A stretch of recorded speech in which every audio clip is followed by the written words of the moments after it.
Good morning, members, and welcome to this meeting of the Stewartry Area Committee on the 19th of May 2021. Elected members this morning are joined by the Lead Officer Ingrid Gemmell, the Clerk Tracy Sonko, and the Committee Administrator Joanne Scott. As you know, meetings are still being held very differently due to the public health regulations and the evolving nature of COVID-19 advice. We are not currently gathering physically in one place, hence why members are using Microsoft Teams to participate virtually. This meeting is being recorded and the recording will be made available on the Council website for public listening. Could I remind members to follow the good practice guidance, which includes muting your microphone and switching off your video when you're not addressing the meeting. Should you wish to contribute to any item, you should write speak in the Teams chat function and you'll be invited to speak. The chat function should not be used for contributions or questions that the usual standing orders apply, including that any votes will be taken by roll call. If any member has to leave the meeting for any reason, can I ask you to either write leave in the chat function, and when you return, could you also use the chat function and use the word leave? Thank you. We have the Sergeant and apologies. Could I ask the clerk to provide the Sergeant and any apologies, please? Morning, Chair. Morning, members. We've got 8 members present. I don't have any formal apologies, and not present at the start of the meeting is Councillor David James. Thank you. And I confirm my agreement to the participation of those members participating remotely. Do any members have any declarations of interest?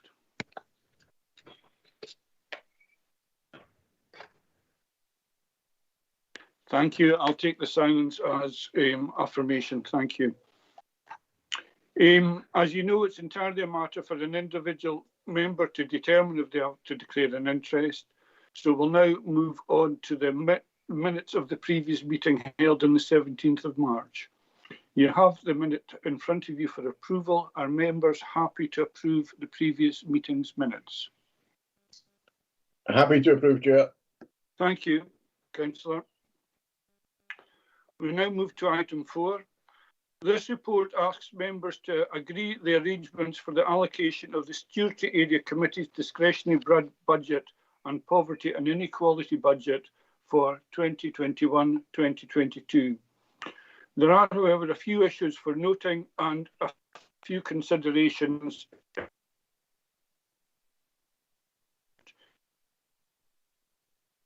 The mayor to decide poverty allocation to this.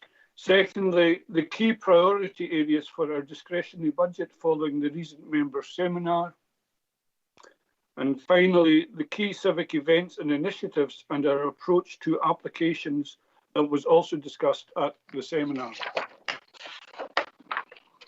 So I intend to take the items in turn and now invite members' questions and comments on each item. Firstly, we're asked to note the allocation of 26,000 to Stewartry Area Committee for the poverty and inequalities. Can we do so, please?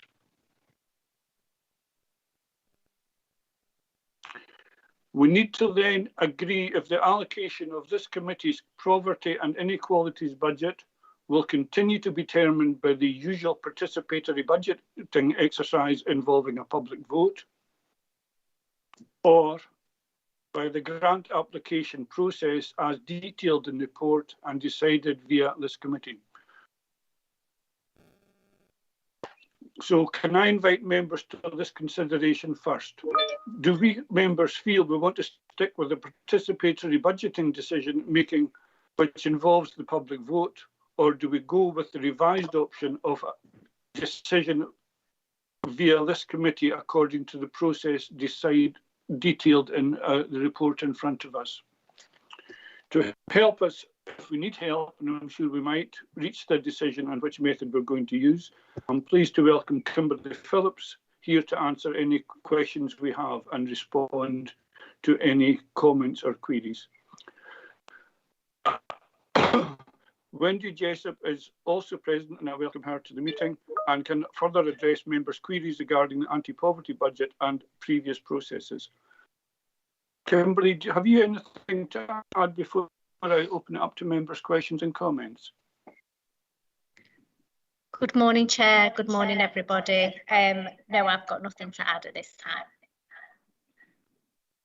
Right. Wendy, have you anything to add, or should we wait to hear from the members? Good morning, Chair. Good morning, members. Nothing to add at this time, but I'm happy to answer any queries that the elected members might have on either the participatory budgeting process or a area committee grant process. So I'm happy to answer anything that might come up. Thank you, Chair. Thank you, Wendy. Councillor Maitland, can we? You indicated you wish to speak. Oh, an apology, first of all. Sorry, John, I transferred from my iPad to the laptop as I had my camera on the entire time, so apologies for that. What I was going to say is I'm quite happy to note the allocation of 26,000. That's absolutely fine. Whether or not it should be participatory or grant application, I'm just a little bit worried about the participatory budgeting exercise, just because of the small numbers that seem to be involved.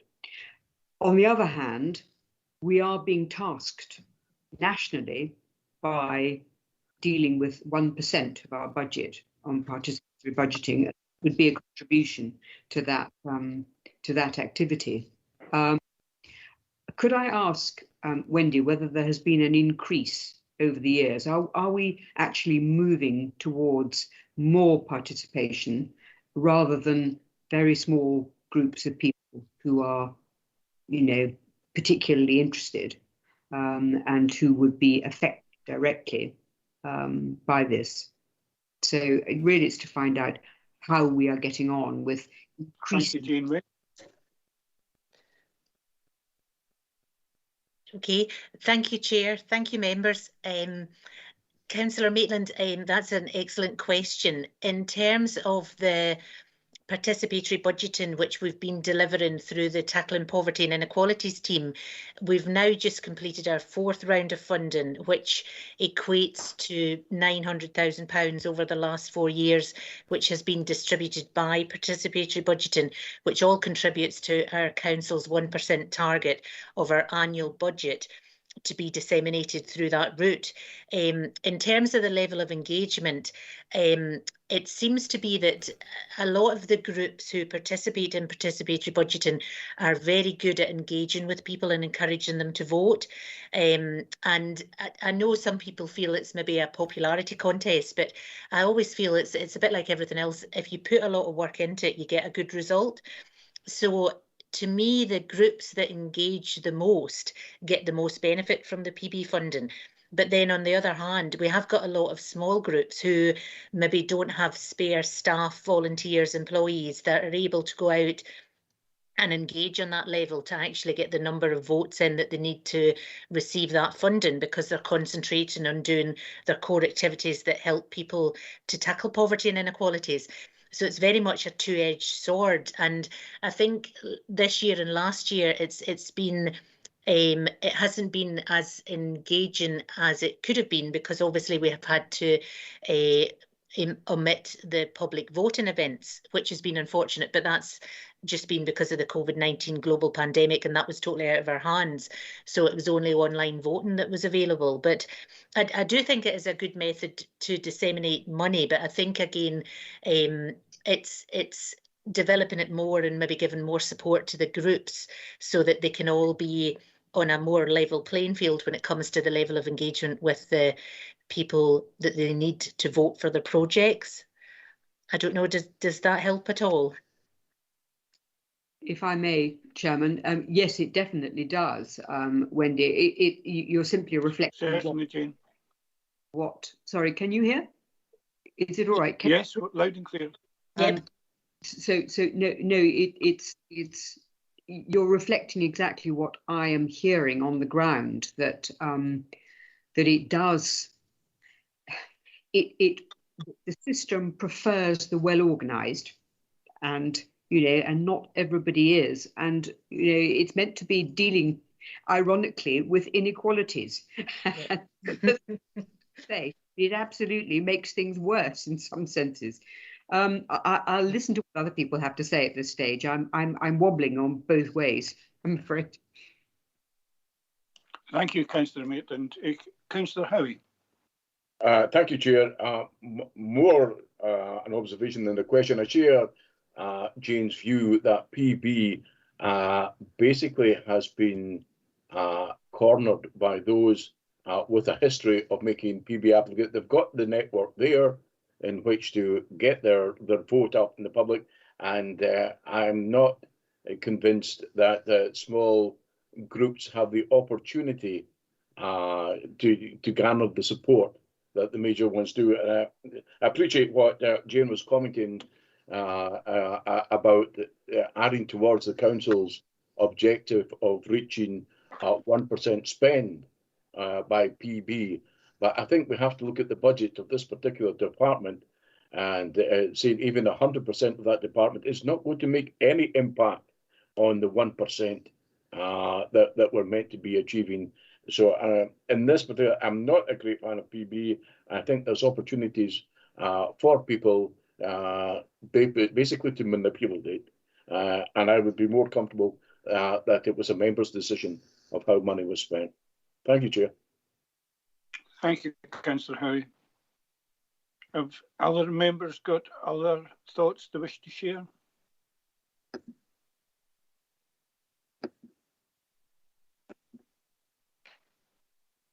My own thoughts, for what they're worth, is I share Jane and Ian's concerns. I'm worried that some organisations are getting very adept and practised at bidding during the participatory budget process.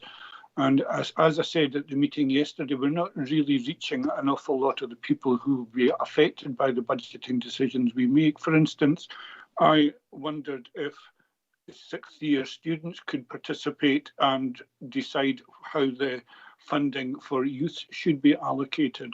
I think it would be a good exercise to involve perhaps next year, sixth year, in deciding how money we allocate to youth organisations should actually be directed. But that's perhaps a naive comment.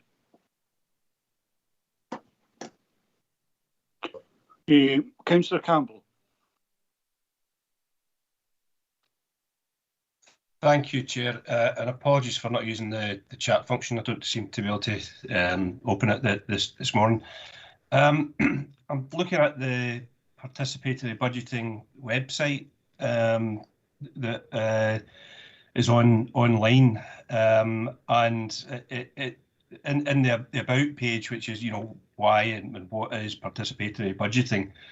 It makes it clear that communities should be directly involved in making decisions on how the 1% is spent, and that it should be focused on supporting parts of the communities that are marginalised. And as a council, we tend to look at addressing poverty, which I agree with.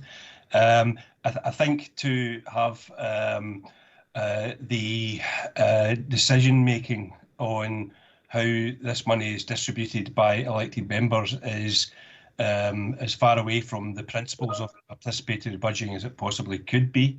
I have got concerns about the current voting system and how open that is to all community groups. So maybe we need to be looking at a better way of doing that. But I certainly don't agree with taking the decision making away from the community, because that's not what participatory budgeting is about. Thank you, Chair.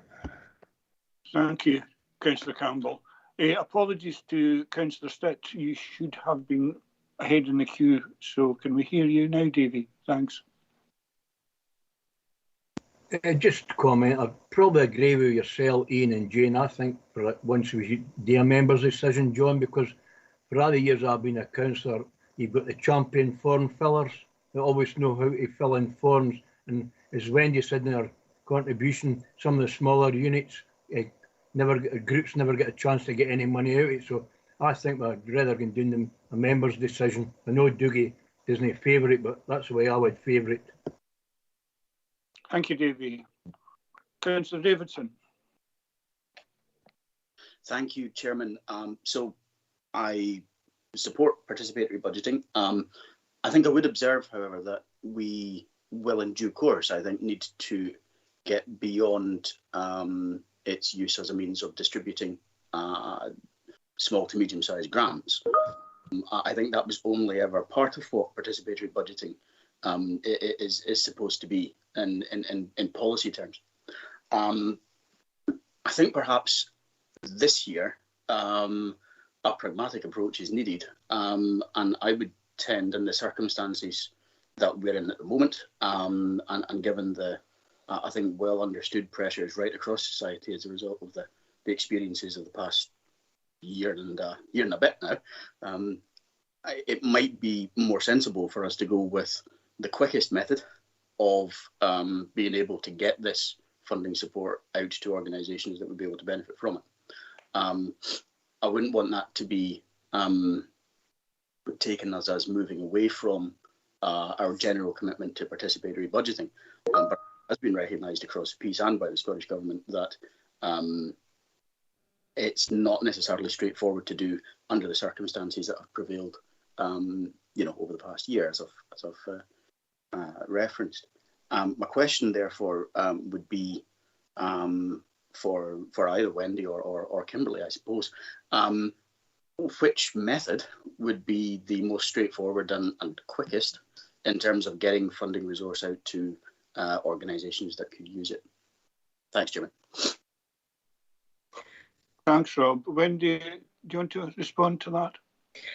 Yep, thank you, Chair. Thank you, Councillor Davidson. That's a very good question. In terms of the PB funding, as opposed to the area committee funding process, which we've used previously, the quickest way to disseminate any grant funding out would be to go down the area committee route. And what Wigton Area Committee and Nithsdale Area Committee have agreed in the last 2 weeks is that they will have a separate seminar to agree on their priorities, criteria and eligibility for this year, which would then come back to an additional area committee meeting, which would be an extra meeting, which would then agree the new criteria for the year. And as soon as that's completed, we could then open the process for grant funding again. The minimum amount of weeks that would need to be open for would be 4 to 6 weeks, but we could do a very quick turnaround and then come back sort of September, October time with recommendations to elected members on which applications should receive funding. And obviously then it's up to the elected members to decide which grant applications they want to go with, and if they want to go with the recommendations, they might want to totally change them. A participatory budgeting process would take slightly longer because you would need to form a new steering group within the area, and then you would need to look at new application forms, again priorities, criteria, eligibility, and then you would need to set about sort of agreeing on the process that you would go through to do that. So in terms of the quickest way, it would probably be the area committee route to get the grant applications opened in the quickest fashion. But obviously, it's up to members, but in terms of timelines, the area committee route would probably be the fastest. Thank you, Wendy. That's very useful. Councillor Drysdale, you wish to contribute? Yeah, thank you, Chair. Morning, Wendy. Good to see you. Could I just ask a quick question before I would like to make my point, please? Do organisations have to be constituted to apply for these grants? It would depend what route and the criteria that was set as to whether or not they would need to be constituted. So in the past, if it's area committee grant funding, part of the criteria for the Stewardship Area Committee is that it has to be constituted groups that apply. The participatory budgeting sort of criteria has in the past been more flexible, and it might not include constituted groups, but that can lead to issues if a group doesn't have a constitution and a bank account when it comes to the payments at a later date, and also in terms of the monitoring and evaluation. So although that might have been considered by PB, I think they eventually went down the route of having it as a constituted group, because it just gives the council more leverage in terms of being able to monitor the project, and also to ensure that the public pound is protected when that funding is allocated to that group. Yeah, that's great. Can I come back in, Chair, just with my comments? Certainly, Pauline. Thanks very much. Wendy, these are really good points, and that's helpful, because when we ran the funding for the children last year in Kirkcudbright, they weren't constituted, so we had to join with the church. You'll remember there was difficulties there, but we got there in the end. So, and I appreciate being constituted helps you with things like insurance for events and things. So the point I'd like to make is to everybody just to think about, obviously there's small grants available for up to 1,500. You know, going forward in COVID, we need to think from practical terms. Events are going to be smaller, possibly, for the next few months anyway. Or for, I suppose we're looking at next year for this though, are we? My timelines might be wrong here.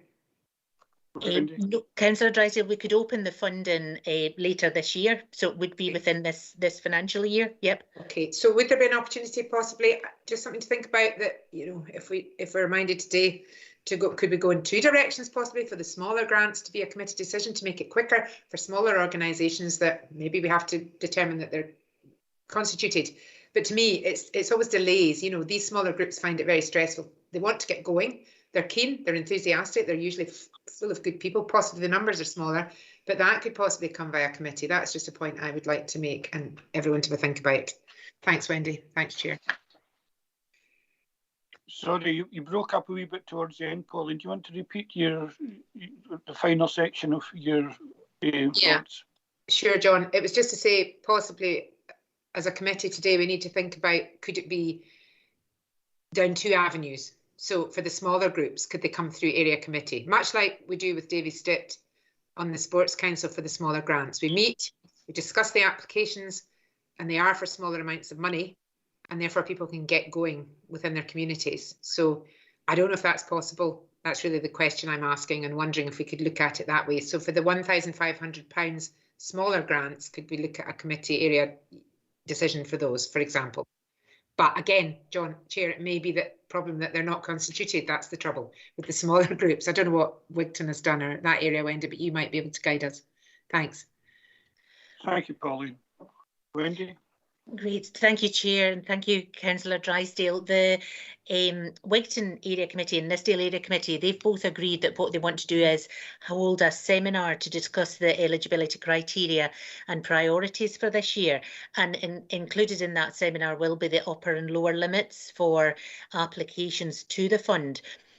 So it might be beneficial that if it went down the route, if the elected members today went down the route of agreeing it was area committee money, that a seminar could be held just to thrash out all the different ideas and agree on upper and lower limits, and whether or not you feel that maybe delegated authority should be given to officers to allocate funds out for £1,000 or less. I know that's done in other areas, and Kimberley might be able to come in that from a area committee discretionary grant process, just to allude to how that could be, but it hasn't been done that way before in terms of the area committee anti-poverty grant funding. But certainly it's something that could be looked at, that the funding applications could come in, and if they agree to the priority criteria and eligibility, which is agreed at the seminar, then that could be delegated out quicker than coming back to committee. But it would need to be the members that debated that and decided whether or not they wanted to include that within this year's eligibility. Thank you, Wendy. We still have Jane and Doogie to speak, but before I ask Jane or Doogie, could we have Kimberley? Yeah, thank you, Chair. I think just to say that at the members' seminar, when we were discussing the discretionary grant, we talked about having an application process for small grants up to £1,500, and that's included in the committee report. We talked about delegated authority to the ward officer because it's a small amount, and the good thing about that is that it's very quick turnaround. Of course, that delegated authority will include a consultation with the local local ward officer and the local members for that particular area. So if there's a group perhaps, you know, in Castle Douglas, then I would have a conversation with the local ward officer, Melinda Dolan, and the local members about that. So that's quite a quick way of dispersing the funds, because it means that we don't have to have a scoring panel because the grants are not larger, and then we don't have to bring all of that back to area committee because the criteria has already been decided. And you could do something like that for the money that's available for tackling poverty. That would be a quick way of doing that. Thank you, I Kimberly. hope that helps. Yes, that helps. Thanks, Kimberly. Jane? Councillor Maitland? Thanks, John. I actually, Kimberly has really more or less said what I was going to say, because there it is in 3.23. I wonder, which I like, because we had already decided this, and it seemed to work quite well last. I wondered if it's all possible to cut through this and really agree to go ahead with the you know, depending on how we vote, but to agree the criteria. I think that, knowing what I know, we should be thinking about social prescribing and mental health. And I totally agree with Doogie about poverty. Sort of, you know, it's support for income. And it's all there, really. I think probably in terms of clothing, connectivity, fuel, food. We've already actually thought about these things. So do we have to have another seminar to go through all of that?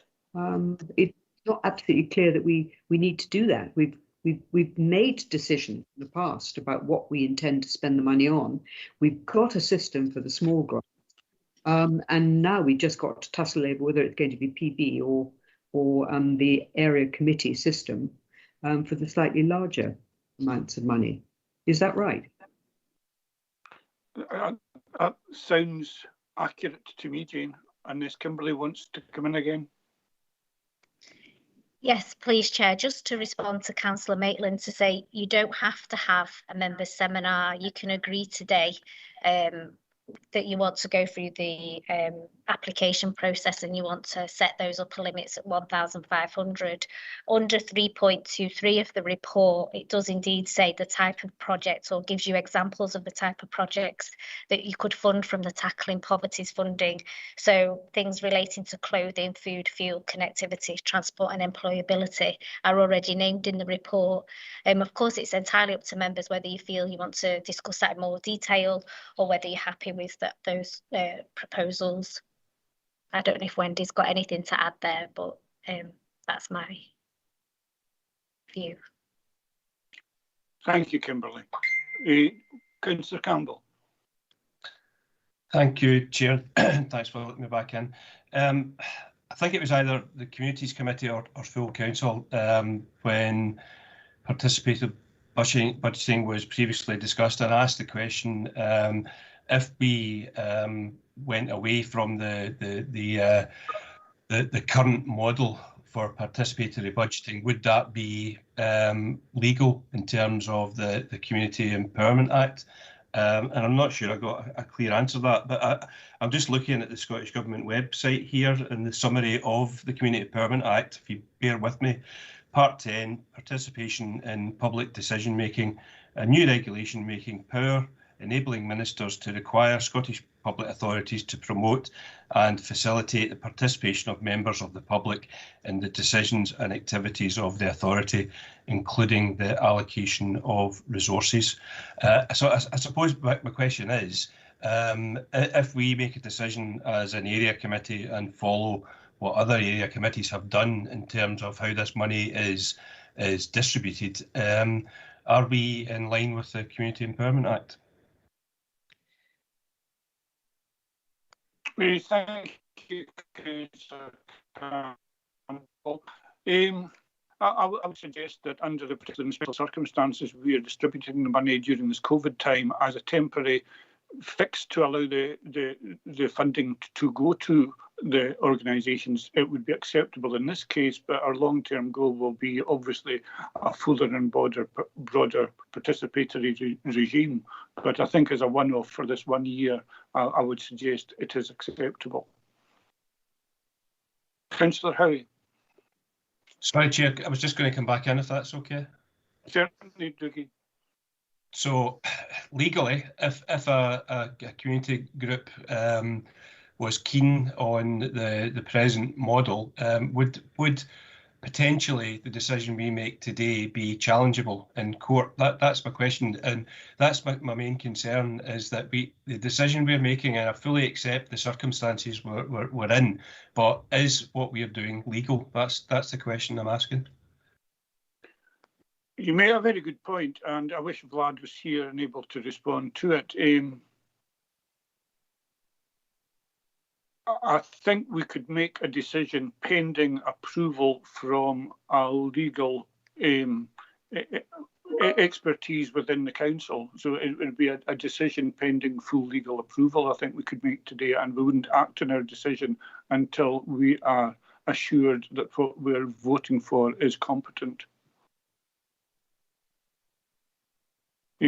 Councillor Maitland. I think Ian's in front. Sorry, it was just Howie first then. He is, Jane, you're quite correct. Ian. Thank you, Chair. It's just, the 3.23, it appears both open-ended and restricted in either ways. They say that we restrict to £1,500, irrespective of the merits of any particular scheme. It would be restricted, according to this, to £1,500. And the other side of it, I'm always just slightly concerned when we talk about dealing with anti-poverty money. We are the first to shout and scream when we claim that rural poverty isn't taken as seriously as it should be. And I have concerns that having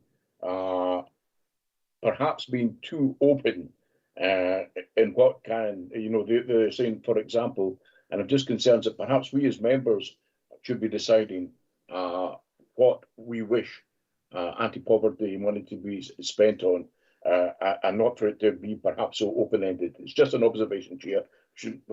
Wendy might assist me, I don't know on that. Thank you, Ian. We'll hear first of all from Councillor Maitland again. Thank you. Chairman, I'm just going to make the point, I think in terms of comfort, that officers should not place in front of us a report that is kind of suggesting that we go down an illegal route. And we have been invited to consider the two options. So I take comfort from that, and I take comfort also from the fact that there is a 48-hour rule, which is that nothing's enacted until 48 hours later, which gives plenty of time for somebody to say in the council, whoa, I don't think you're doing the right thing. So I mean, again, this is coming through the Communities Committee. It's coming through a strategic committee chaired by the administration. So I cannot believe that we're doing something that we shouldn't be doing, if you see what I mean.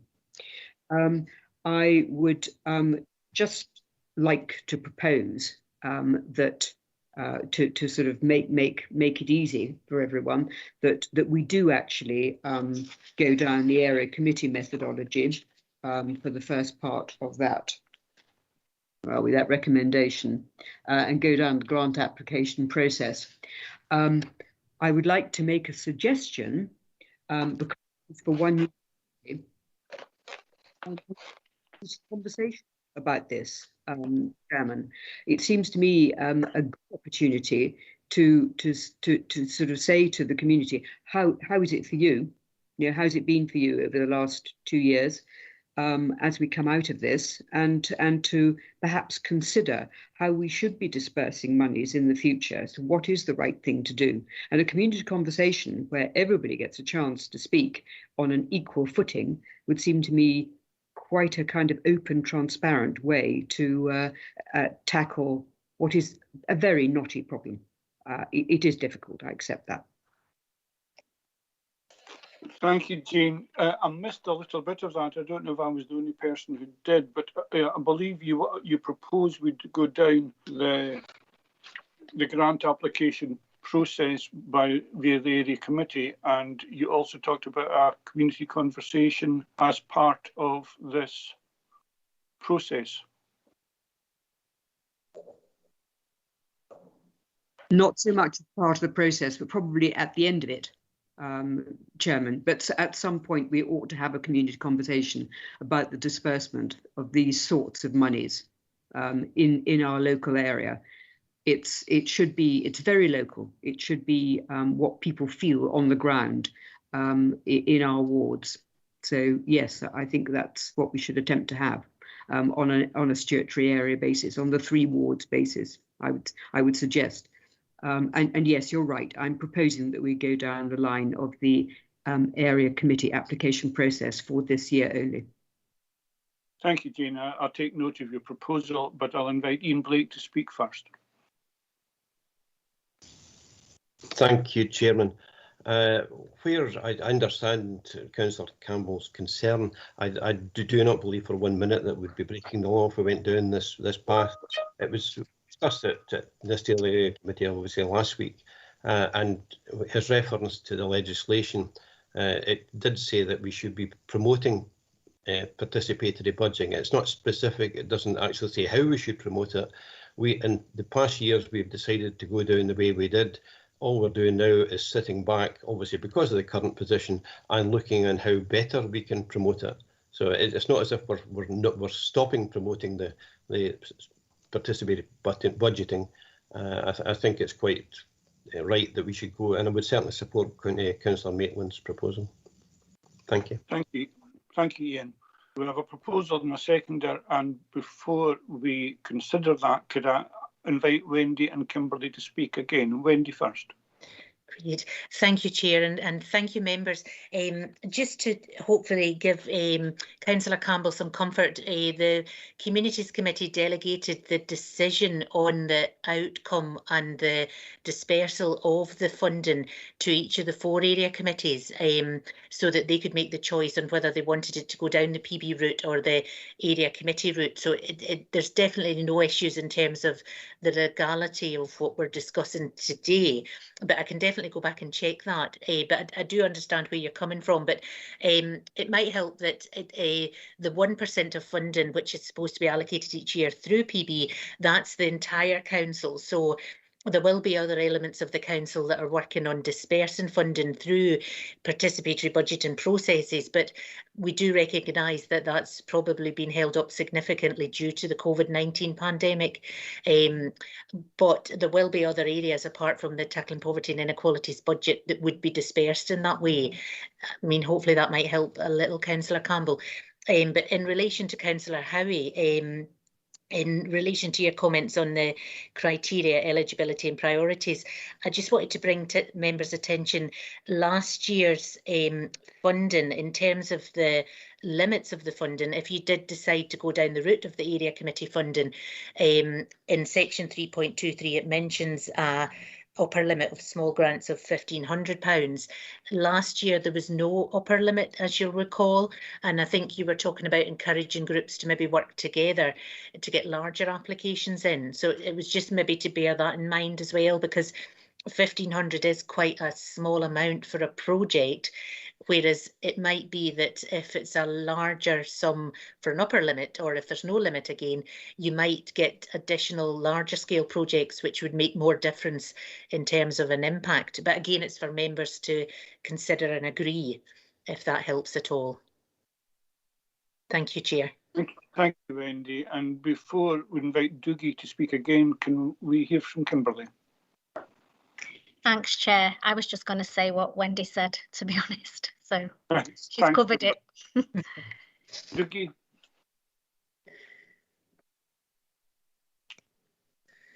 Thanks, Chair, for letting me in once again. Really interesting discussion. I just wonder, I mean, it's obvious and clear that to me that we're going to go down the line of this money being distributed through the area committee. But there's been a couple of references to the current situation that we're in as we're coming out of the pandemic.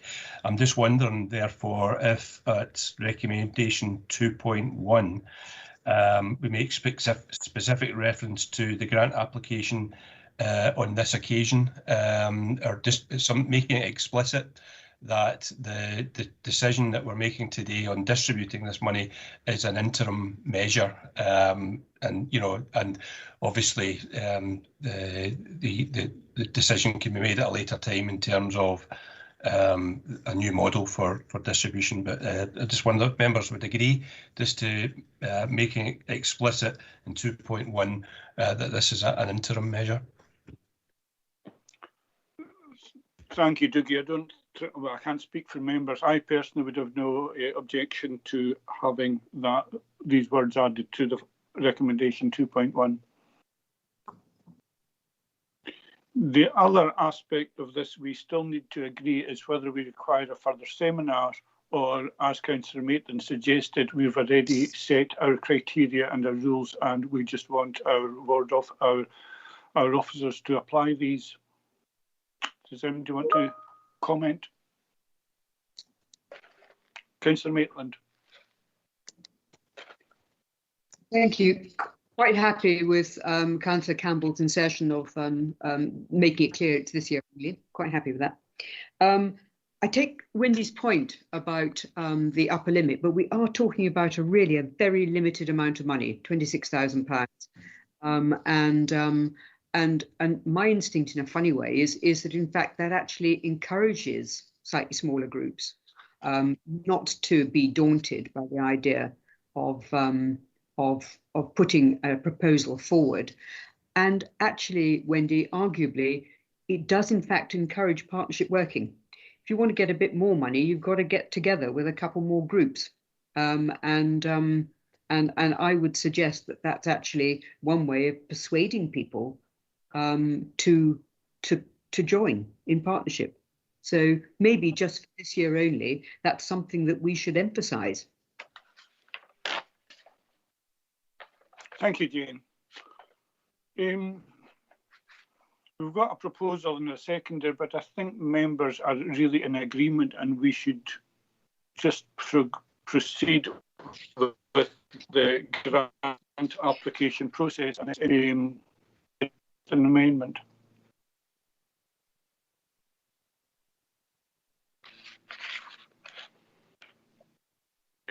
Thank you then, and are we quite happy with Kimberly and our ward office and our fellow officers deciding to implement the criteria we've already set, and we do not require a further seminar to go over our statutory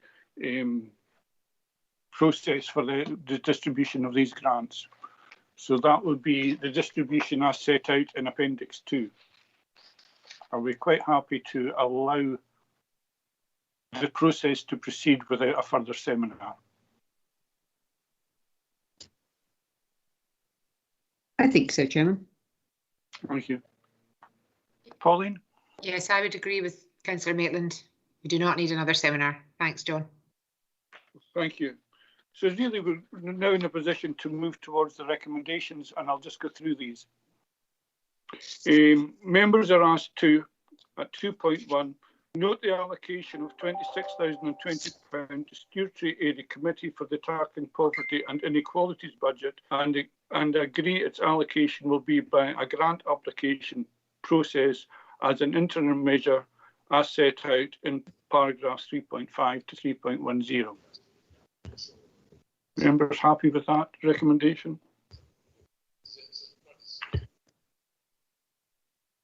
Recommendation 2.2, note the strategic framework for the Area Committee discretionary budget as detailed in paragraph 3.11 and Appendix 1. Yeah. 2.3, note the Stewardship Area Committee for 2021 and 2022 discretionary budget of £61,503.82 and agree the 6 priority areas as set out in paragraph 3.15. Agree. Thank you.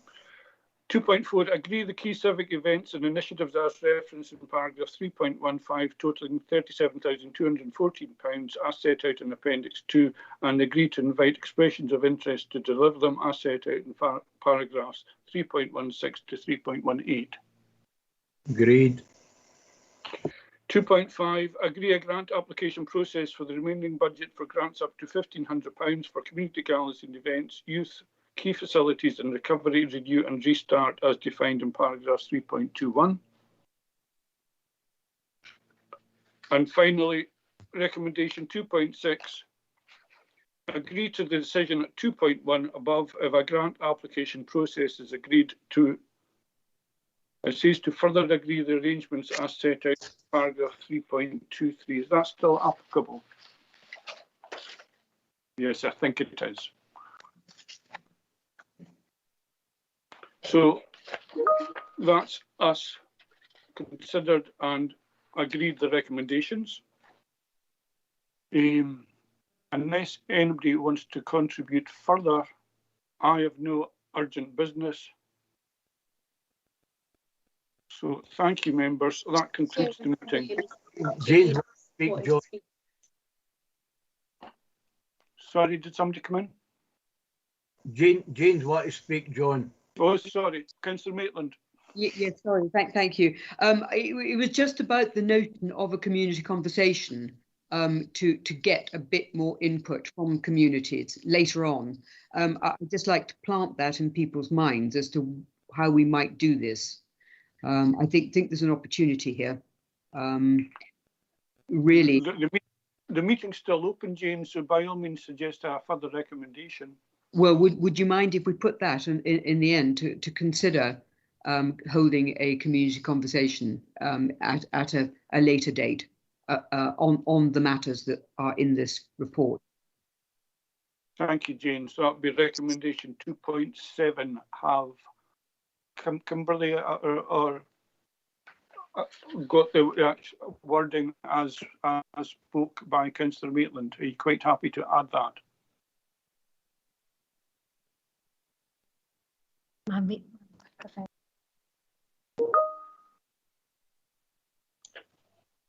we got a note of that further recommendation? 2.7. Apologies, Chair, my microphone wouldn't switch on. But yes, I've made a note of that. Thank you. So that's agreed on that additional recommendations 2.7. And welcome, Councillor James. You wish to speak? Yes, good morning. On the last, I'm not going to object to us carrying out a consultation, I suppose, because you've already passed it. But just to remind everybody, we're actually elected to know what people want. That's what we do. That's what we're paid for. So, you know, and you can have too many consultations, and then we're not doing our job. Thank you, Councillor James. So, I have no urgent business, so that concludes the meeting. Could I thank all the members and officers for your contributions and note that our next meeting will be held at 10 a.m. on the 15th of September 2021. That seems a long way away. Thank you, members. Thank you, officers. Cheers, John. Thank you.